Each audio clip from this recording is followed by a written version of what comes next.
All right, this is a little quick hit of the Contrarian half hour. All right, so we're going to do it a little differently this time because we're pressed. Okay, we got a busy week ahead of us, so we're just going to move right on through it.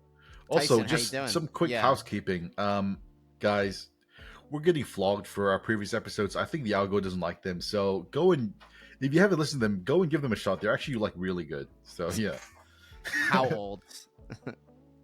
What's that? What you said to go watch old episodes? How old? The previous two episodes from this one, the global warming one, and the other one before that. Okay, I was gonna say you don't want to reach into the money pit. You don't want to go.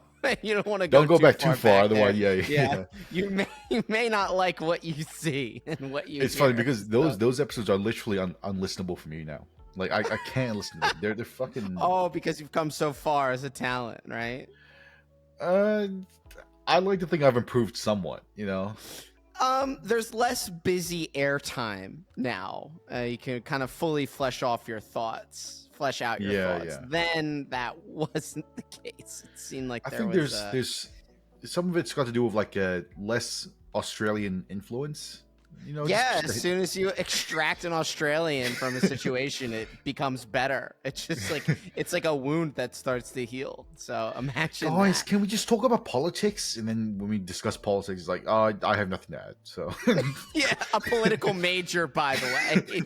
He was a political major that was on our show, and it's not like he used to be one when he was in college. I think he was in college at the time studying that subject. So that's the only time in your life where you're going to be completely interested in it and engaged in it at the same time. We were able to recite something. He couldn't even do that. He'd be like, oh yeah, I can't wait to talk about this, and then be like, okay, here's this.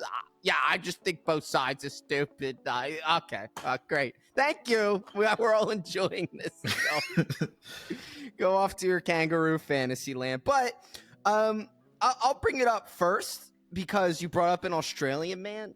And it has to do with something that I wanted to talk about today because, I think on this podcast, we've gone back and forth a few times. I tend to not favor, but try and walk into the shoes of females who are online giving their opinion. Let's just say I have more of an appreciation for feminine qualities and also exercising them sometimes. And you might not be able to say the same, so we butt heads on the topic from time to time, which is enjoyable. That's why we're the Contrarian hour / half hour this moment. So there was one on video this specific issue. I am your foil and you're mine.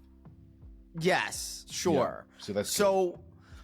But I don't think that will be the case this time because I saw a video that's not going to make me jump to the other side, but it definitely, like Wolverine's adamantium skeleton that's under his skin there at all times, the incel that's inside of me, like ready to break out. I was going to say, after having personally seen you, like, gamed with you, if you even attempt to take the other side on this, I'm gonna bring you down so freaking hard. I've seen too much to know.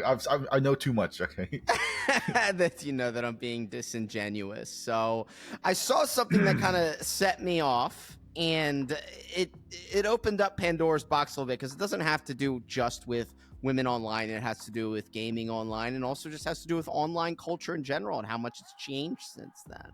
So what I'm talking about is there a video of a girl, believe it or not, playing Valorant, okay? And for those of you who don't know, Valorant is a first-person shooter game from Riot, and I used to play it. I was incredibly good at it, but then they released some character called Fade.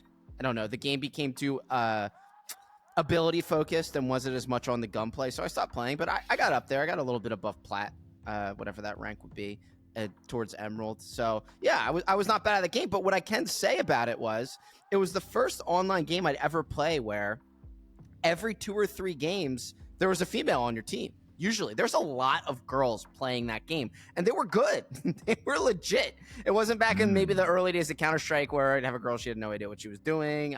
But I was getting carried in some games by females. So there's a female presence in the game. So we'll start with that. But I was watching a video of what I assumed to be an Australian server because she had the Australian accent. Yeah. And the guy Yeah, she yeah. was talking to in the game said something, along, I think they were having a disagreement about something within the game, and he said that he was going to, sexually assault her, we'll say, but he used the one word for that.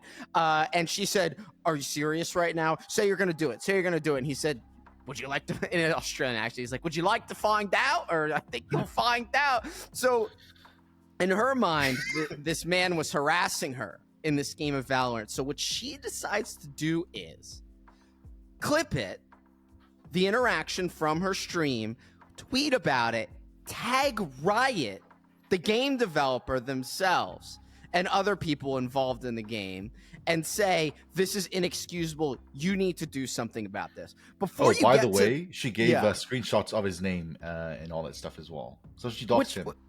which is ridiculous, by the way. So I can't believe someone would do something like that. So what I'll tell you is I'm sorry.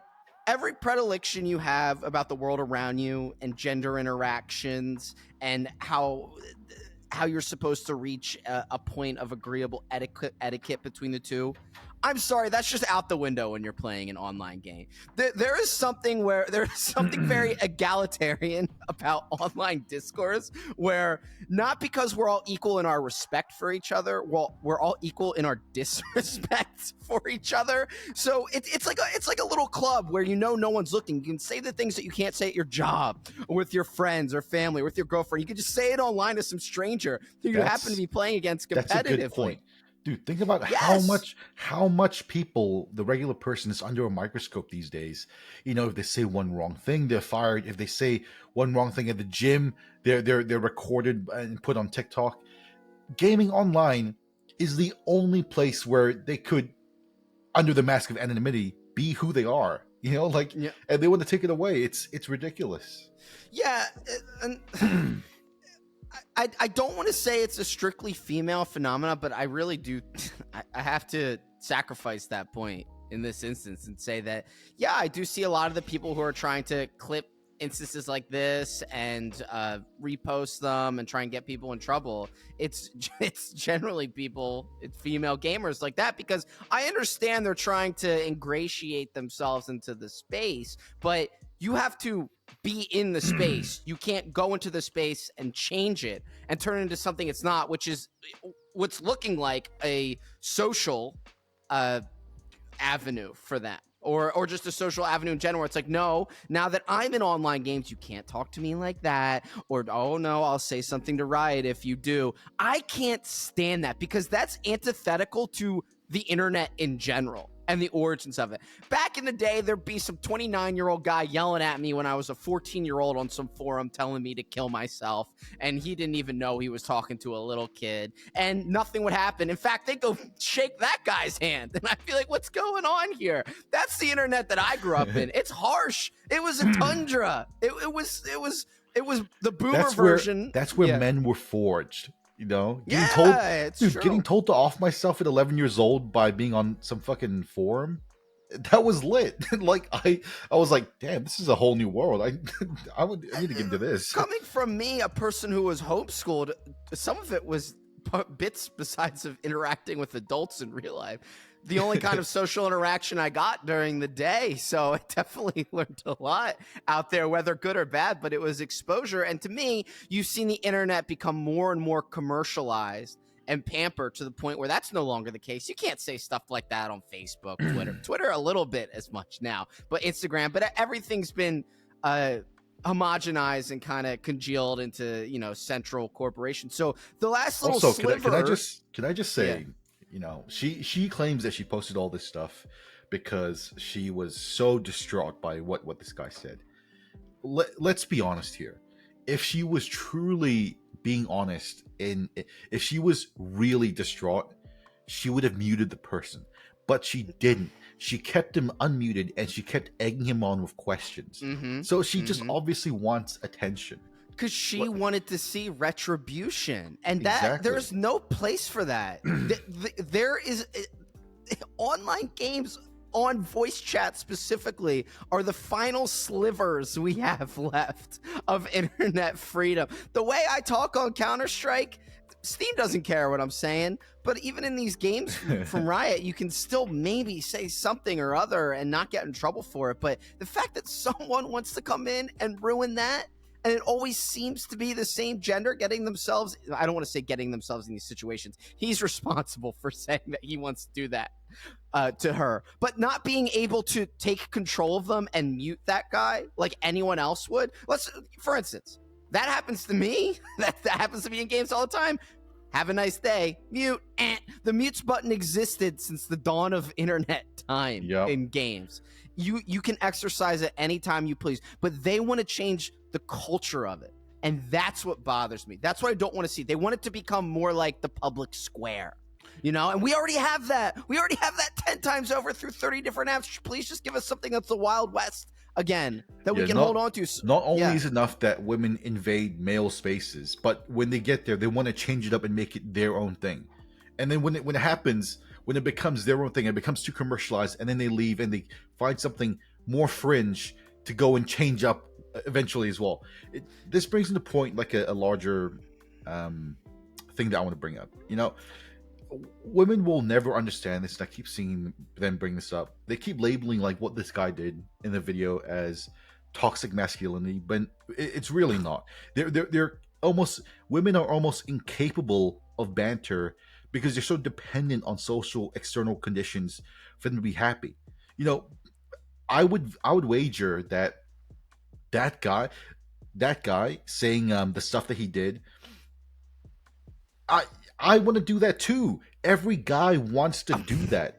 Look, I'm not saying what he said was right, okay? But when I get online and I game, I want to call people dumb 20 IQ losers who should off themselves.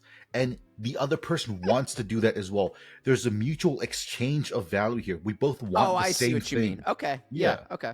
Yeah. You can't simultaneously want to be in a male space so fucking bad that you invade it, but then also complain about how males act in a male space. Like, come on, like, really? Yeah, they're harsh. They're brutal. It's a battle. It's a game where you're shooting each other in the head in a lot of cases. So yeah, I think that's frustrating. And you've already seen this happen in Dungeons and Dragons. That used to be the definition of the nerddom. It's been entirely co-opted, and it's completely unrecognizable from what it originally was. I mean, I think I don't know if it was sold off or it was originally with Wizards of the Coast or Hasbro, and they're kind of just pile driving the IP to the ground because there's so many people just trying to bring these I don't even want to say progressive, but just alternative viewpoints that have never been in the game before, and then trying to foster them and change the face of it. It's so funny that they say it's an example of patriarchy too. When a guy starts saying that, trust me, the patriarchy is not a nasally Australian man saying he wants to sexually assault you. That's just some loser trying to play a video game and probably doing it poorly. There's nothing. That's some guy who just got off work and he wants to chill, and after he says that to you, he wants you to respond with some fire back, and he wants to, at the end of the match, he goes like, oh, that was good, I like the banter. You know, that's what we want. Or he doesn't, and he stays angry. He's feeling something. His blood is pumping. You know, I'll come in and be a little impish in games, and then I'll be like, wait, everyone's being mean. This is kind of annoying, and then I'll get mad and play harder, and that's what it's all about. Yeah. So yeah, but it's not, oh, it should be more like this, or it should be not catering, but it should be more affectionate towards, you know, some of my predispositions. It's neutral. It's a truly neutral speaking ground, and that's the way it should be. And yeah, you'll get things like that, but I don't think what he's saying is strictly because she's a woman. I'm sure he says worse things to other guys. He just changes his theme because it's a female, because that's what it is. That's the art of it. I dare to say.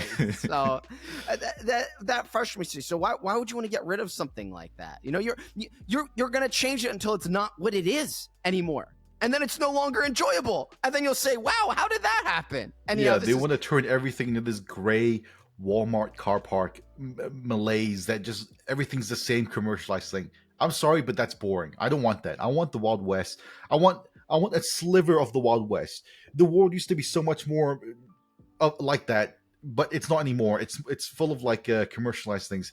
Can we just have our Everywhere. sliver Yeah. of the Wild West, please? Like that's the last thing that we have, Well, you 'cause know? we're under a microscope in everything. We don't know it. Not only are I don't want this isn't a Big Brother statement that I'm making, but we are under constant surveillance if we own a cell phone. But what I am saying is that if I went out into the street right now and started screaming racial obscenities and taking my clothes off, someone would take their phone off and record me doing that. And then it will be stuck like that forever. That moment will be branded on my forehead, and I will never be able to work a job or function in a normal social setting ever again. So we are under. I'm not saying that we should be allowed to do that, but I'm saying that any mistake you make that could be maybe viewed as uncouth from someone else, that could stick with you forever as long as they have the means to record it. So that's why Another thing I was going to say is, women really should allow this because we, as guys, we need to vent. Like, do you remember the old video of the guy Bagel Boss that was just like raging out in Dunkin' Donuts because he was a manlet? Yes. Dude, if before that instant he jumped on League and then he would just let it all out, he wouldn't have done that. I don't know. I'd argue League drove him to that point.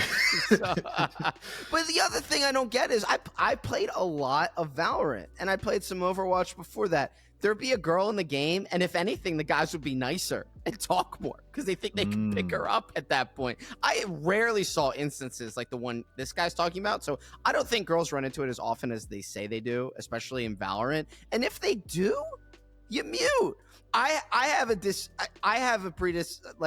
disposition that makes me get made fun of in games. My voice sounds nasally and dumb sometimes. You say I sound like Ben Shapiro. You think people don't make fun of that in online games from time to time? They do. And I don't care. Or if it gets to be too annoying, I mute them. Sometimes I'll say something and they'll just repeat it. Like I'll say like one's B. One's me, like making fun. And I'll be like, really? Usually it's someone I know in real life, but that's fun. What I'm talking about is fun. That's fire. That sounds fire, you dude. mute them, and then what? And then you tag in the developers, these sick control freaks that think they're God's gift to the earth because they make these games that we give value to, that others give value to. They think they're God's gift to the earth for making this game. You tag them in on me, on this person that's just trying to have a detox after living in this world that we complain about being in all the time, but for some reason we can't just exist in, even digitally. What does that say about where we are now? Where, okay, we get it. At work, you can't say these things. In social settings, you can't say these things. And now online, you barely can. So come on. I think it all comes down to, can we just vibe? It really is just down to that. Can we just vibe? I would never say that, but sure. I think vibing sounds a little too harmonious, but can we just have a playing field? If women want to be equal to men, which fine, they've proven that in statistics like home ownership in the workforce. If they want to keep going for it, then play games and play them like they should be played. Yell at each other. That classic clip of that girl saying, "I'm gonna fuck your dad and give him a son that he can be proud of." That was her like shit talking. That would be lit games. if she responded with that. That would be so. She did. Yeah, a girl did, and it's a famous counter CS:GO clip. So yeah, and then I bet if she said something like that to the Australian guy, he'd laugh it off too, or everyone would ease up. But if not, you mute.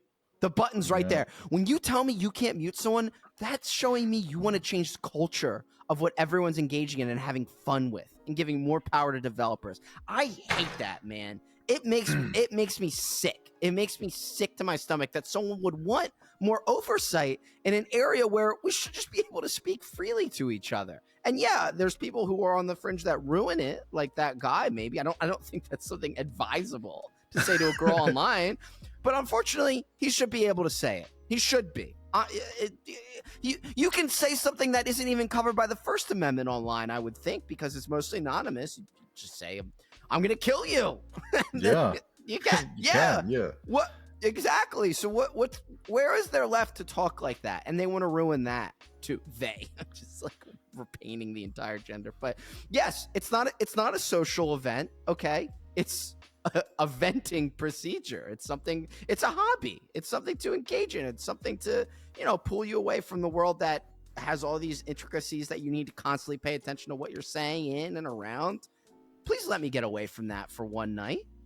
Like, instead of knowing I'll be recorded and show up on Twitter, I don't want it. It bothers me so much. So yeah, I don't know what my final statement would be on that though. It would just be kind of be like, if you're someone in a game and you don't like the way you're being spoken to, then mute them.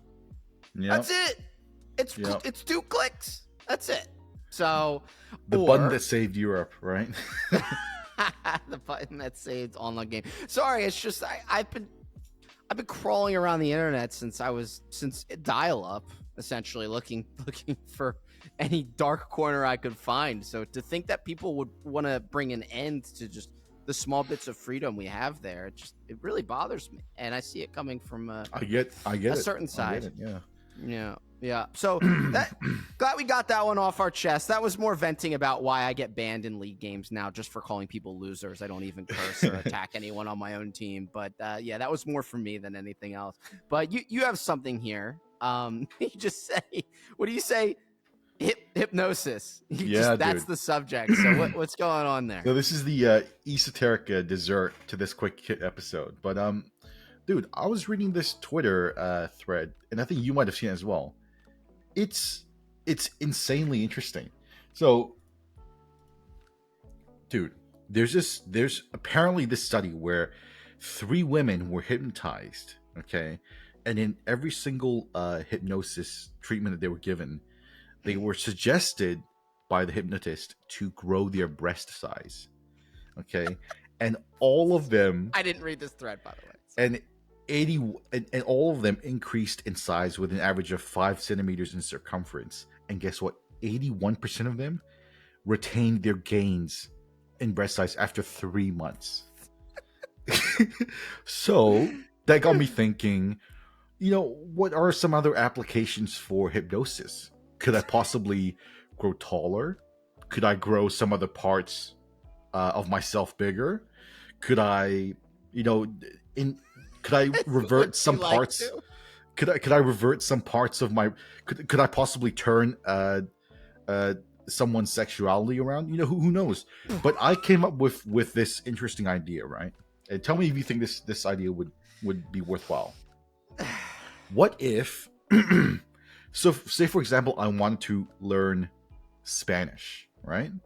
What if I hypnotized myself to subconsciously, intensely consume any Hispanic word that I see in real life, okay? And if I just fly to Mexico and stay there for a week, after that, I will subconsciously know how to speak Spanish. That sounds epic, right? Like, why couldn't I do that?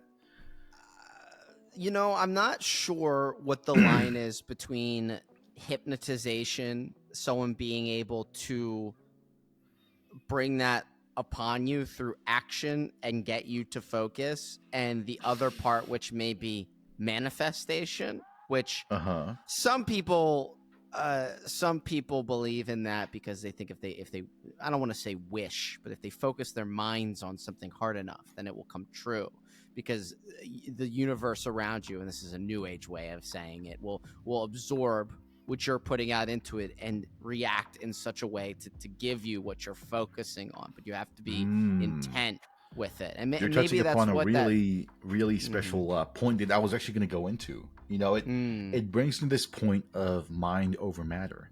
There's this idea that there is something supernaturally special about consciousness. If you were to zoom into the atomic level and go inside my brain, you could identify, oh, look, this is the reaction that creates pain. But, using reason, observation, and science alone, you will never be able to logically infer the actual subjective experience of pain.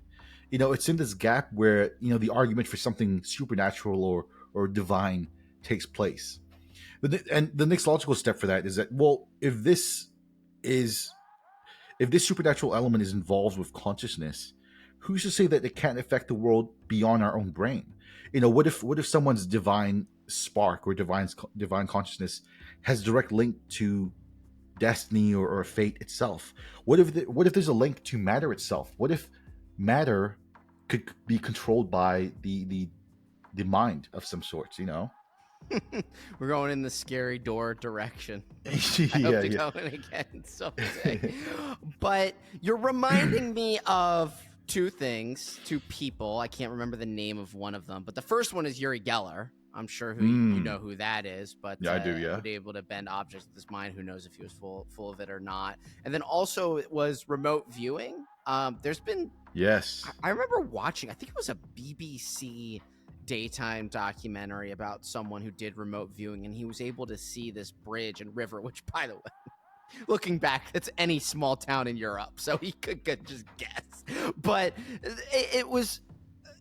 it was pretty appealing, though, and it was convincing. So I think that our brain is capable, and everyone would like to say that anything that you can conceive as supernatural is really just science that we don't understand yet, which I think is stupid, because then you're just letting science take credit for things you don't understand, which is the antithesis of science. So it means it's supposed to be repeatedly provable, at least through Socratic method and testing. So yeah, I think our minds are capable of so much more than we assume in our day-to-day life, and I think intent plays the largest part of it. Are there ever any times where you would go to sleep and have a dream of something, or you would think about here's a big one. You think about a person you haven't spoken to in a while, and then the next day you hear from them? That's happened to me. That's a good example. What if the threads of fate are intertwined with like our divine spark, and if enough people think of something like that, if like a connection's made, the threads of fate weave in that direction. Who knows, right? Well, it's almost in the biblical sense. I forget which verse it is, but like when two come together in my name, then I am there. I'm not, please, I don't mean to paraphrase the Bible. I'm not blaspheming. But it reminds me of that concept where people come together in belief and intent. There really is, I don't want to say a supernatural, but extraordinary outcome, or there are higher chances for that, especially when it's all focusing on the same issue. So yeah, I do think that what you're saying is interesting. But bringing it back to the hypnosis thing, I'm not fully convinced of it yet, but I'm willing to entertain arguments for it far more than previously before. And I want to ask you, what application could you see for hypnosis? Going forward with this study in mind. Well, I always wish that I could say the right word at the right time and write the right word at the right time. So anything to do with being able to only read something once, or read a word once and its definition, and then it's there locked away in my brain. If there is a way to use hypnosis for that, which it sounds like that is a realistic application of it, that's something that I would want. But what you're first talking about, where women can, you want me to say that I imagine myself growing breasts? I mean, the study proves it, right? All these predators want to talk about source. Well, here's your source for you. 81% retained the breast size after 3 months. I don't know if it's inspiration or not, or when this study was done. Was it recently? I don't know. I just saw it in a thread, and I'm like, It's reminded me of the Bene Gesserit in Dune, because the Bene Gesserit can control every muscle. They can control every muscle in their body individually. So any way they want to move any muscle at any time, they can do that. That's why they're sex goddesses, essentially, because when they hop on that knob, they're able to just wiggle all kinds of stuff around that a normal woman can, and give you untold pleasure. Exactly. So that is kind of, and they convince they start in their minds and then focus it on their body parts, and that's how they're able to kind of transmute that into muscle movement. So yeah, I mean, at least in a fictional sci-fi sense, you're onto something, but I believe that's the power of will and intent. I wonder if you could think yourself skinnier, right? I wonder if you could think your waist size down. I'm not talking you about know- you specifically, but if you could will yourself to grow your own breast size, why wouldn't it work to like, okay, I will myself to have a higher metabolism so I don't gain as much fat when I eat stuff? Like, well, why wouldn't that work? That's almost controlling the flow of, I don't even know, nutrients in your body, which is probably another Bene Gesserit skill too. So What if the Bene Gesserit are just advanced hypnosis subjects? You know, they're just generations of Dude, that would be think sick. they're doing the hypnosis. I don't know if they are being hypnotized, but they do have a quite a rigorous regimen. But why wouldn't my idea work? It would be sick. You just hypnotize yourself to like understand or consume anything that is in a specific language. You fly there to that specific country for a week, and then you immerse yourself in the language, and theoretically you should be able to speak it once you're done, right? Well, what if there was some viability to this and a licensed hypnotist became a college major in like a medical practice? So you could visit a licensed hypnotist that could do this for you. They'd almost become wish granters. Actually, a second more feasible method would be you hypnotize yourself to consume anything in that specific language, and then every time you go to sleep listening to like 12-hour long recordings of people speaking in that language. That would be sick. And you can download it. You can hypnotically download it subconsciously through your sleep. Yeah. no Neuralink required. So that would be so fun. Just the mental image of you just waking up and you're like, oh, I can speak Chinese. I know everything now. Which again is how a mentat is described in the Dune novels. They're living human computers that are able to like quantify all data points at once within their like field of feel and vision. So yeah, I mean, I don't know. I think it's like with hypnosis, it's either all of it's true or none of it is. Like, do you ever see like Power of Suggestion in hypnosis where someone will put a prosthetic arm over your fake arm and they'll hit a hammer lightly, they'll like tap your real arm, and then when they go to slam the hammer down on the fake arm on the other side, you feel like it feels like your body tenses up as if it's about to hit your real hand, even though it's not your real hand. That's hypnotic suggestion, which I think it's stupid. I bet if anyone tried to do that to me, it wouldn't work. But I've seen it in person and I've seen a video of it now online. Yeah, there is an element of me like I watch all these videos of these hypnotists like that bring people up on stage, and then they say, oh, when I snap my fingers, you're gonna be under my command. And then I so want to just go up there and be like, yeah, it ain't working out, pal. It's just like, yeah, it's not working, guys. This guy's a fraud, you know. And then he says, go to a gas station and put the gas nozzle up your ass and then start masturbating. Okay. Did you see that video? Oh yeah, dude. What was he like? I don't know. I think he's just a living legend. I don't know what to say. He had that fang on him, though, dude. He got a fatty. Dude, I'm not gonna lie. Dude, there's no way that feels good, right? Like, even if you, like, the guy, like, there's this guy who wants to like fuck cars, right? And then there's this video of him like going hard in the exhaust pipe. It's like, okay, well, if I was in that mental state, I could see how that would be enjoyable. Well, but like, what's the benefit of like shoving a fucking gas pipe up your ass? I don't see. I'm not seeing the vision there. Coming from the very man, referring to last episode, who said he liked the smell of car exhaust. So imagine you like that smell. You like the gasoline smell so much you want it up your ass. So there you go. Is that the logical conclusion of smells that you like? Also, I love how during election season they say, oh man, well, the only place I'm getting fucked is at the gas pump, and the guy doesn't literally. So whatever. Dude, he's a martyr. He's a fucking icon for this generation, dude. Yeah. Well, it reminded me, you now reminded me back in the old internet days when G4 TV existed and it was called Tech TV. There was a show called Wired for Sex, and it was about how porn and sex was now navigating this new internet where a woman found out she liked to sit on balloons until she popped.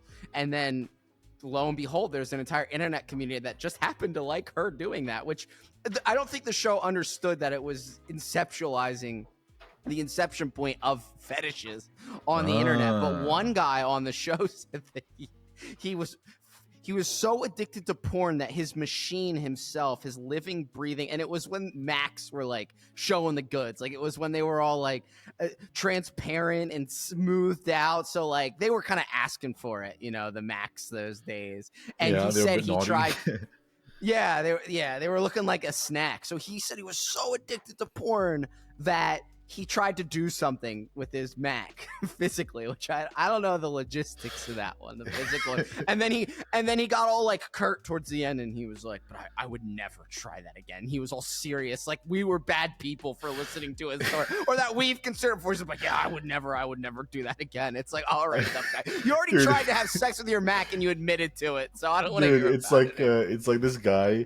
The guy that you just described, he's like earnestly, like eagerly watching the next fucking keynote from Apple. Steve Jobs like tells the story about, oh, with a new Mac, there's all these new ports, and he's like, hold up, there's new ports? Let's go. He's like, calm yourself down. Yeah, cool off a little bit. So, yeah, because they had those wide. Trying to make me go back to the old me. yeah, that thing's sitting around on my computer desk looking like that. Come on now, with that back out, and you can choose the color too. So he probably had a little pink one. So, oh yeah. Yeah. All right. Well, I do like these quick hitters, right? So I just wanted to give anyone some parting advice, man or female. If you're in an online game and someone's bothering you, just mute them. Trust me, you'll be better off for it. And or so take the sauce and dish it back out. You know? Yeah. Or take another swing. Swing. So, all right. Thanks for listening, everyone. Don't forget to like and subscribe. This was the Contrarian Half Hour.